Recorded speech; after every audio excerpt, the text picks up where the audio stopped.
We're glad to have you back. President Bola Ahmed Tinubu has forwarded the much-awaited list of ministerial nominees to the Senate for screening and confirmation.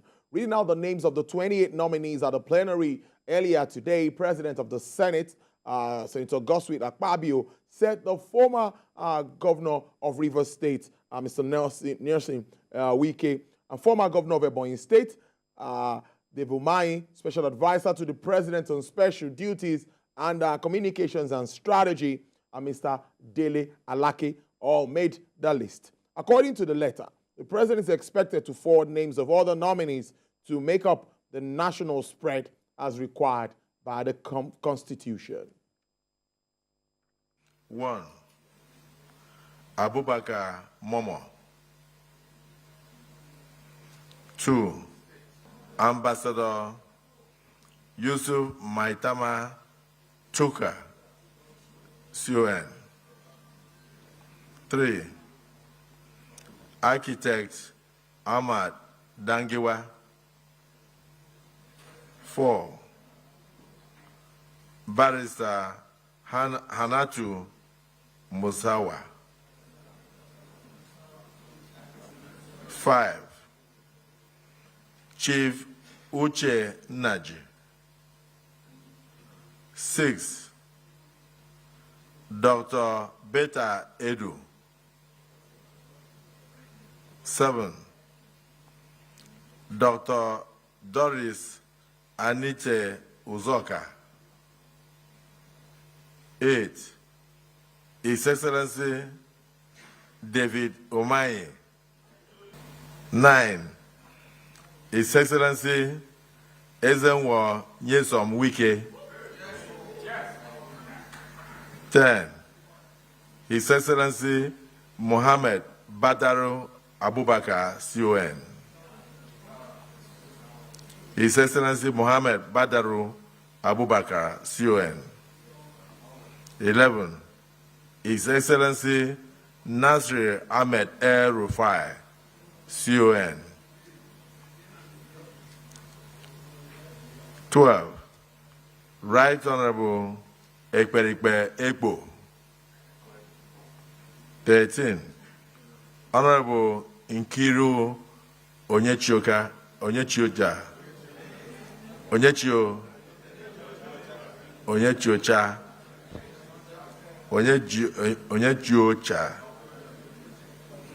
14. Honorable Olubumi Tunji Ojo.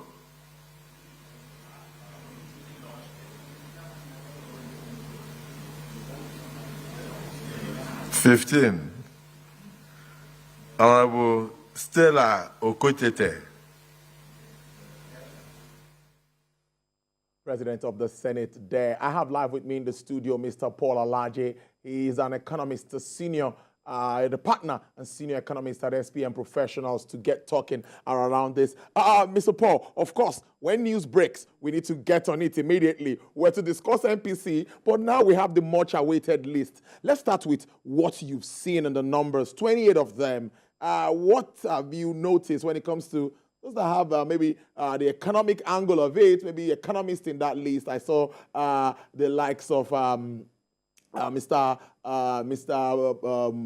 Ola, that's the Wale Edun was there, looking at him for looking at the economy and all of that. So what do you make of that list and those in it? Let's start in that way. Well, for me, I think the president is trying to play balance, brought in some politicians, renowned politicians. Yes, and the former CBN, I was trying to remember, yes. Former CBN deputy governor, yes, Mr. Adelabu, yes. Yes, so he brought in people we know as renowned politicians. He brought them in. I also saw some touches of professionals, people you might want to call experts in some ways. He brought them in. I also saw like an architect. I saw some key positions that the president is trying to do. And you know that we may take a lot of things away from the president. Combining people is what seems to be going in for him. If you do a SWOT analysis, I think where his strength will really speak to is his ability to put people together. You know, Nigeria is the bigger screen, is a big stage. It's not like Lagos, even though Lagos is the fourth or the fifth largest economy in the entire Africa continent. So, but coming to the space Nigeria, we have diversities, Aso Rock is a different ballgame Yes, entirely. it is. Because you may still be able to manage a state largely, but when it comes to the constitutional requirement of including all states, and you are looking for who to add in the state, will you be a politician? Will you be a technocrat? Luckily, we have few persons that are both politicians and technocrats. For instance, Nasiru El-Rufai, you saw what he did in Abuja. Yeah. He made the list. FCT. He's one person. Yes. Well, I don't have personal relationship with him, Yeah. but he's one person I was really looking out for because of his role as a politician, Yeah. and also his role as what's it called, as a technocrat. I'm not saying he's a perfect man. I'm not saying he's I also saw a few other lists, like, of course, the former deputy governor who had contested in Oyo State. Yes, Adilabu, former CBN deputy governor. So of course that would have something to do with either the economy, budgeting, and all of that, Definitely, beyond politics, we'll be looking out for some of his experiences he has gathered over the years in terms of monetary economy. We also saw Mr. Tunde Edun, who is, of course, known as a banker, and his role in Wale Edun, I beg your pardon, Wale Edun, what he has done as a banker, and his name was even announced as one of the right-hand man of the president, in recent times. So for me, to him, that would be an upgrade from just being an essay to being a minister. So I've the 28 list that came, I could see that the president tried to balance across board, because there are some of us that say, yeah, politicians are important, we must have them, because there are some things that politicians can answer for you, but we also need technocrats in some key positions. And I'm hoping that the remaining names, we still have some of other technocrats, and if you like, politicians, because you can't do without them, Indeed. in the coming period. Ahmed Danginwa, finally on this. I used to know him when he was at the Federal Mortgage Bank of Nigeria. I think he did pretty well, talking about all of this partnership with TUC, NLC, and NECA to build some houses for workers, which all around the country. But like you said, professionals and all of that are actually in this. But all in all, also Stella Okotete, I'm aware of her. She's been with Nexim Bank for some time. So like you said, a lot of professionals here, they also have their political lineage one way or the other. But at the end of the day, putting the right square peg in the square hole is what everybody expects. What do you think about that? So for me, I think it's now their work. So we have seen them in the private sector. So what do they do now? And we see them in the public sector. That is why I singled out El-Rufai, if you like. Yes. I saw El-Rufai in quote-unquote private sector, maybe as a professional maintaining a small organization. Now, I saw him in FCT. I saw what he did. Yes, he wasn't perfect because there were some concerns. There were that energy you see in him. Don't mind the size. I saw the energy. Yes, now, I saw him in Kaduna State. It may not be completely different from the FCT. We saw some progress and all of those. Though towards the end of the administration, we started seeing issues of insecurity and all of those within the state, which I hope that he will mentor his predecessor well, and not to dabble in religious matters and just leave that for those who will manage it. Rather, government should just focus on, but leave all of the negatives you may want to talk around it. When it comes to competence, when it comes to getting the job done, you cannot fault an El-Rufai for that. So it's one person that is a technocrat in its own right, planning a city, planning a place, and also looking at him as somebody who is able to speak his mind. I remember when President Jonathan was in office, El-Rufai said something I will never forget. He said people are talking to us because we are criticizing. He said we are opposition. What do opposition do? They need to criticize. What opposition do is to criticize. So, and you will not hear many politicians coming out openly. Yes. Even with the CBN policy, it was one of those that came out and stood tall openly and said, openly to say, this will not stand. Interesting stuff. Well, we'll keep going on, looking at all of the sectors that they would hold on to and what is expected of them. Nigerians expect a lot. A lot. Don't forget. And that's where we are going now to. A lot. Even the NPC Once meeting. they are sworn in, honestly, I'll be among the people that want to set an agenda for them. Because this economy must grow by double digits. Yes. So, Mr. President, yes, he might have who will be in charge of economy, will be in charge of this and that. But what Nigerians are expecting, we gave 8 years to President Buhari. Unfortunately, the economy slumped from 4% into recession 2 times, and went up nearly by 3%. But you see, we are not going to give so much room by watching from the back. We'll be behind those who we see that are making progress. Minimum of 10% GDP growth rate is what we expect. The president has told us, hold on, I'm going to give you 6%. 6%. But can we see that 6% happen this year? I doubt. But because he came in half year, but maybe by next year, can we see that 6%? Then afterwards, can we see 10%? Because this is a man we know for bringing talents together. If this is what he's bringing together, can they deliver? If he cannot deliver, then we're in a big challenge. But if they deliver, then it's a big news, good news for the entire Nigeria. So we will be very hopeful that things will be better, but we will not just be hopeful, we will watch and pray. We will not just go and pray, we will watch first and pray, because that is what the good book taught us to do. I'm sure a lot of setting of agendas will start up immediately. I've seen the aviation guys already on it. We expect a minister that would open up the sector. The oil and gas guys are waiting. Don't forget, gas is the way to go now. Government is staring on gas. We might even have a ministry of gas resources away from petroleum resources. Because I think there's a lot for the petroleum guys to handle with subsidy removal, PIA and all of that. You want to say something around that? Yes, I must tell you that we need to separate the two. Because they are two different realities. And I think that putting them under two separate ministries, but they must be revenue driven. The challenge is not the ministry, the challenge is the burden they put on government.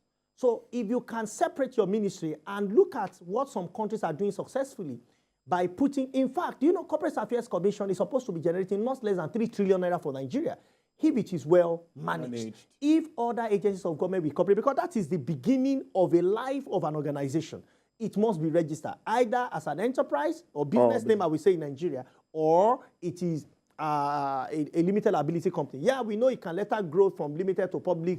It can go from private to public. All of those are happening. But that organization has the capacity of the, but if you just hide it somewhere under Ministry of Communication or something, it will not have a life of its own. So, but can those ministries finance themselves? So the target should be, you are heading this ministry, this is the last year's spendings. We need you to check the spend, but we want you to triple your revenue that is coming from that ministry without taxing Nigeria to a standstill. So, but where do you then collect money from? Are there leakages? Can you block them? Are there revenues that can be made from all of these so that we can say clearly the economy is growing? Because we need to also look inward to generate those revenue from within here. Mr. Laji, this conversation is getting so interesting that we are staying so much on it. I just remember that even the NNPC, a few days ago, I think they came up with a report of making profit and all of that. But I'm still thinking that after the PIA, do you see the NNPC becoming that agency or that national oil company that will be able to do what the likes of Saudi Aramco, all of these countries are doing, you know, generating so much revenue for the country? Do you see our NNPC following that move, following this opening up? They are now under the KAMA Act and all of that. So what are you expecting from Mele Kyari-led NNPC? I think NNPC just have one principle, which is the government. Allow private sector to get in. Allow the private sector to determine who manage what. The goal of government is protection of life and property, welfare of the people. When private sector gets in, they know how to target profit more than government. So NNPC, as we have, if we want to drive, we still have regulatory role. So let NNPC have it to stay with regulatory role, while private sector should undo the drive for more revenue generation. And I can tell you, you can generate tens of trillions, 10, 20, 30, or 40 trillions naira by the time you give out in shares the equity of NNPC to people to buy.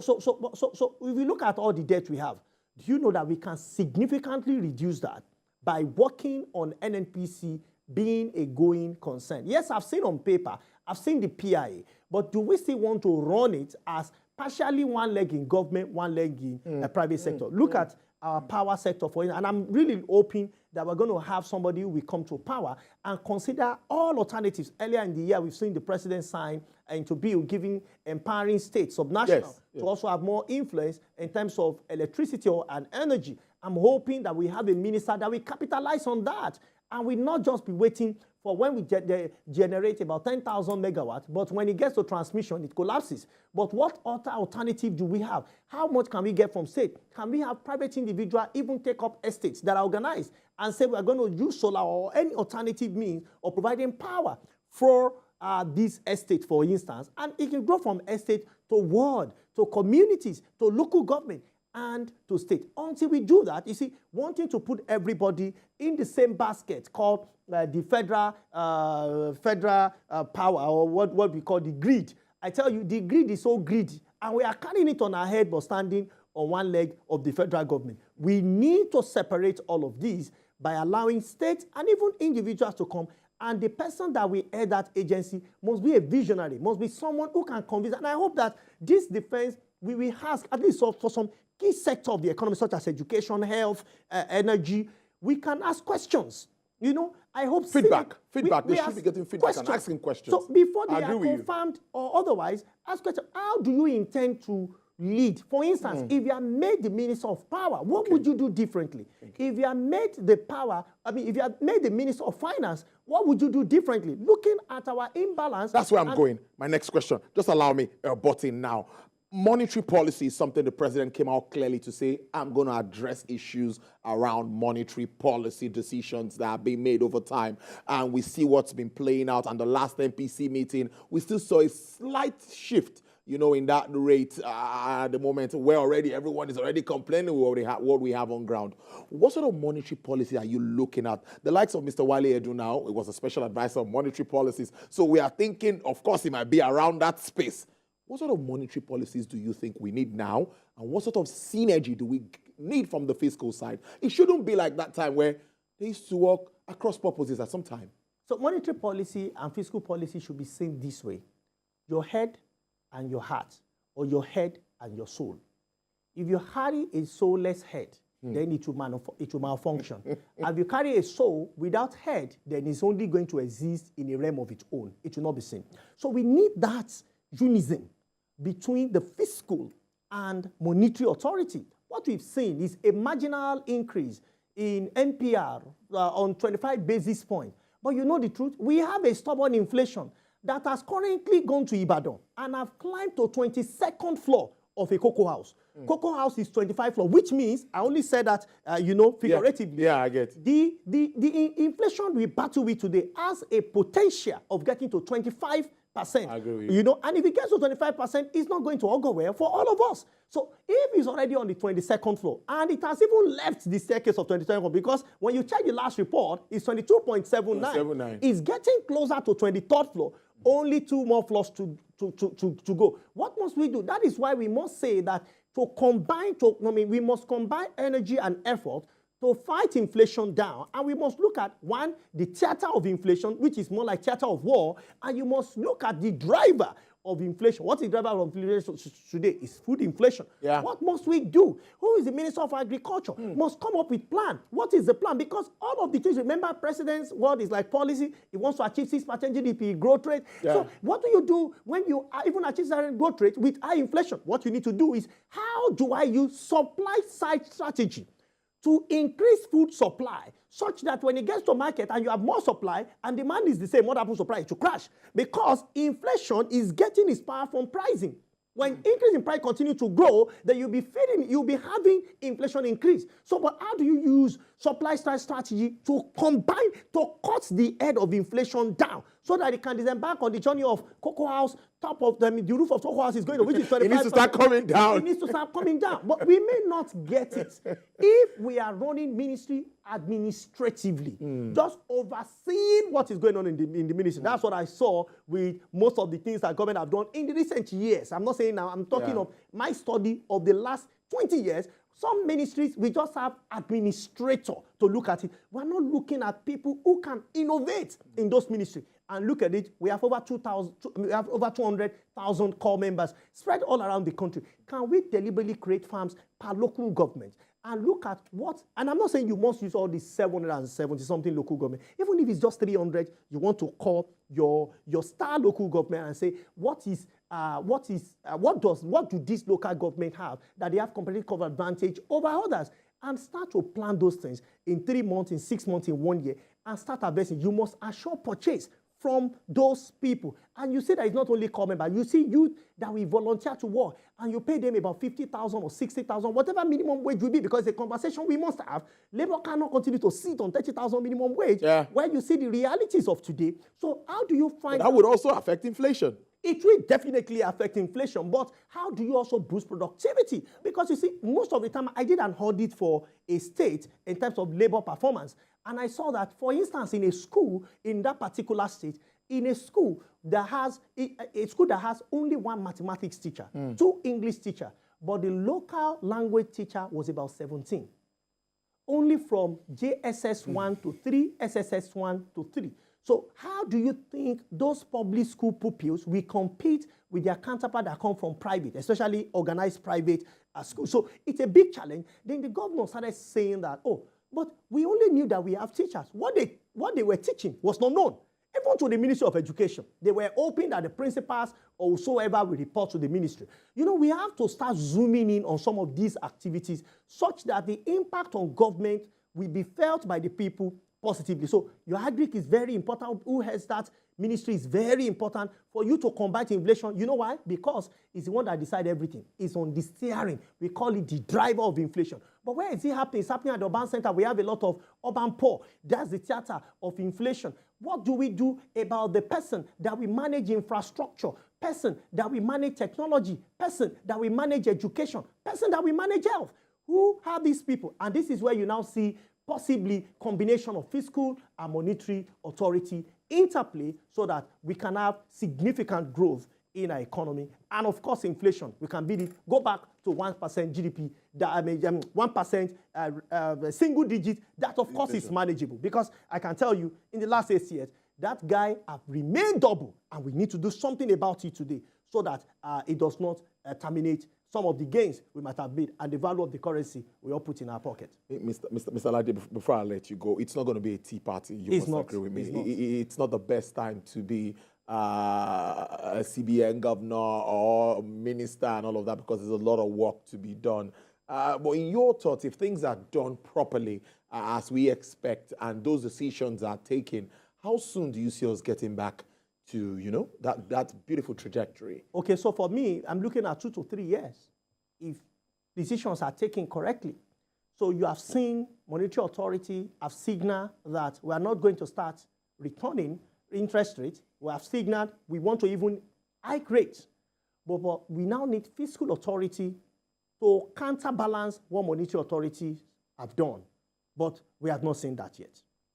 Trade authority, you have seen what monetary authority have done in terms of exchange rates. They said we were ready for floating already.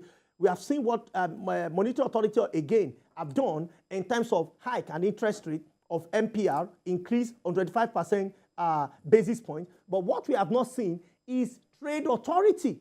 Trade authority must do everything possible to ensure that we boost our exports significantly. Unfortunately, till now, those that will be in trade must be there. And I also want to say, if it's possible for us to focus on someone with experience, someone on vision, on target, on how we can boost trade significantly. We may not necessarily combine trade and investment because that seems to confuse a lot of persons. Because when you see the Ministry of Trade and Investment, what most people say is that when it comes to trade and investment, is perhaps what government is going to do for small businesses. So you see some enterprises and all of those things going under Ministry of Trade and Investment. They are two different things. Separate investment, leave trade. Trade is export focused. Because if you don't export significantly, I'm afraid, you may not just be able to overcome stubborn inflation, one, and exchange rate, the weakening of the naira, which we have seen over the years, two, and also having significant increase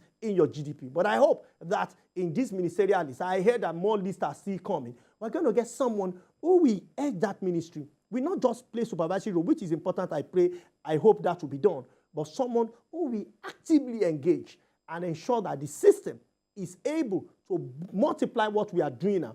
For instance, we have no business importing over 300 billion worth of antibiotics into Nigeria. We can solve that problem. So who is that person that will convince Mr. President and the entire Nigeria that I want to have this our import bill, not a year, every quarter. I want to have this 100 billion naira we are spending to import antibiotics. By the end of 2024, I want us to reduce that significantly to about 50%, and reduce it to about 50 billion naira. Yeah. And perhaps in the next 3 years, that is how jobs will stay with us. That is how growth will come to us. That is why inflation will run from us. And that is why greatness will remain with us as a nation and as people. Mr. Paul, it's always interesting having you. It's great to even have you in the studio here today. Thank you so much, Mr. Paul. Is the senior economist, partner, SPM Professionals. Enjoy the rest of your day. Thank you so very much for having me. All right.